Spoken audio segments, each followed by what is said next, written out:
ఈరోజు విద్యార్థి నాయకులు ఎందుకంటే భవిష్యత్తు వాళ్ళదే, రేపటి రోజు ఉద్యోగాలు వాళ్ళకి రావాలని, వాళ్ళ యూనివర్సిటీలు కాలేజీలు బాగుండాలని చెప్పి జగనన్న పైన ఉండే అభిమానము, ప్రేమ, ఆప్యత ఈరోజు వాళ్ళు పాలాభిషేకము మహాత్మా గాంధీ స్టాచ్యూ దగ్గర చేసి మహాత్మా గాంధీ గారికి పూలమాలలు వేసి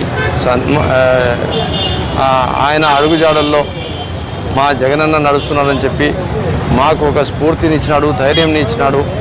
మేము ఇంకా ఎలాంటి పరిస్థితులు వచ్చినా ఖచ్చితంగా మా నగరము, మా ప్రాంతము బాగుపడుతుంది అనేది ఒక నమ్మకం కలిగించినాడు అని చెప్పి వాళ్ళ ద్వారా వింటుంటే ఎంతో సంతోషకరంగా ఉంది.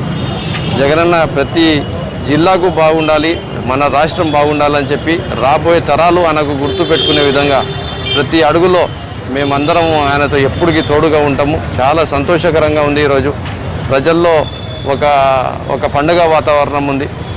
ప్రజలు జగనన్న చెప్పాడు కానీ ఆయనకు చేయడానికి ఇస్తారా, ఏ శక్తులు అయితే ఆయనకు అడ్డుకుంటున్నాయో అవి ఏవో బలమైన శక్తులు, వాళ్ళు ఏదో విధంగా కోర్టుకు ద్వారా ఆపుతారేమో అని చెప్పి ఒక భయం కూడా ప్రజల్లో ఉండింది.